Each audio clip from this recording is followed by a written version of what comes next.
Hi, I'm Warren Sprouse here on the Bible Forum. I have an article tonight about the internet usage and its effect on our brain.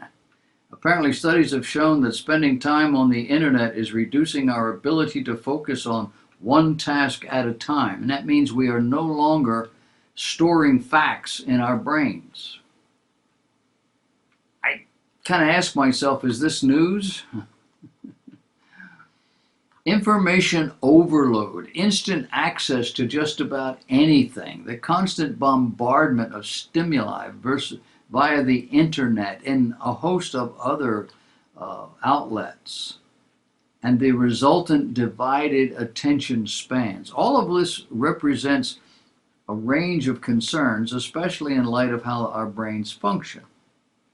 Researchers in the UK, US, and Australia have drawn a number of surprising conclusions. The review focused on the World Wide Web's influence in three areas: attention spans, memory, and social cognition.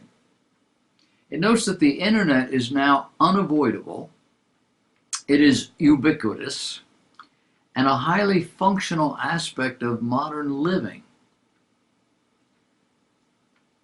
And that spending time multitasking on the internet is reducing our ability to focus on one task. Professor Jerome Sarris, author of the paper, told Medical News Today that the online world could have far-reaching consequences.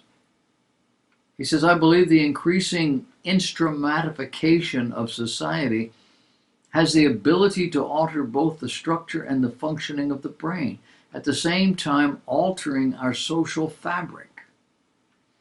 He makes mention of the review that found people who regularly multitask online by checking different social media sites such as Facebook, streaming entertainment, and so forth, struggle to focus on a single task.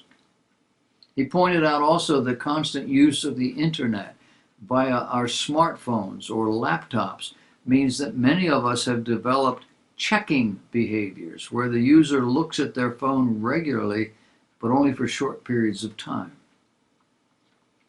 Joseph Firth, another author of the review, told Medical News Today the limitless stream of prompts and notifications from the internet encourages us towards constantly holding a divided attention, which then in turn may decrease our capacity for maintaining concentration on a single task.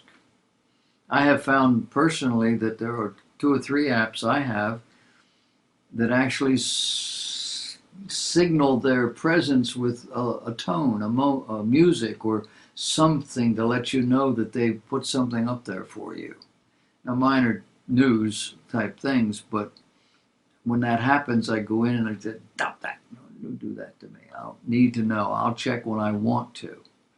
But we watch kids walking around and they're like this, and it's like, oh, they have to, it's just a constant thing. They can't eat because they're on the phone.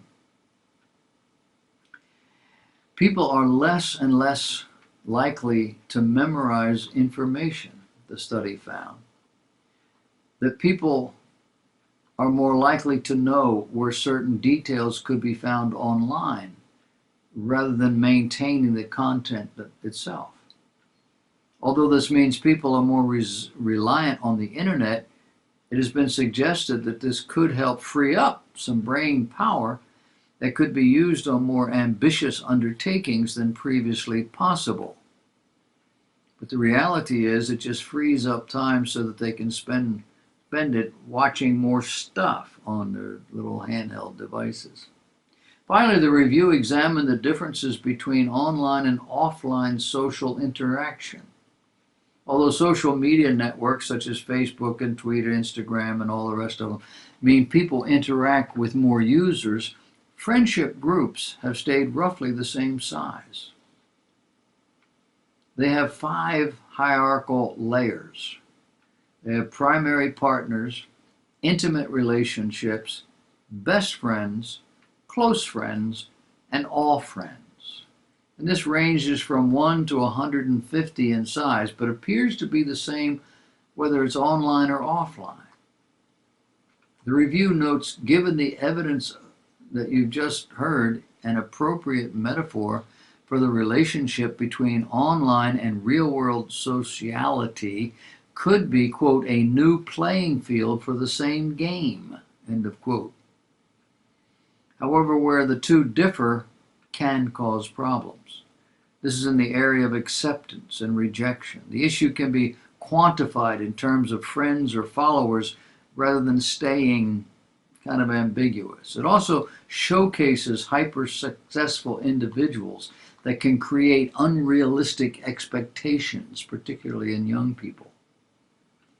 Although the internet can have negative impacts on the young, older people can actually benefit because it can help with social interaction. It can help us remember stuff. The full findings of the study were published in the journal World Psychiatry. And we have to keep in mind that we seem to have lost sight of the value of development. Parents used to intuitively know that children needed to discover things. Not necessarily things of the world, but things in their own space. Basic behavioral norms, basic responsibilities, basic general knowledge. Today, what are called the net hands, what is called the net, actually hands these things out in sterile manner, meaning that children are exposed to more things, but not how any of it really works in their lives or in the life of the world, other people's lives, and they don't understand the value of it overall. It is a very fast-paced, come-at-you kind of world that has tremendous advantage, but it has an even greater disadvantage.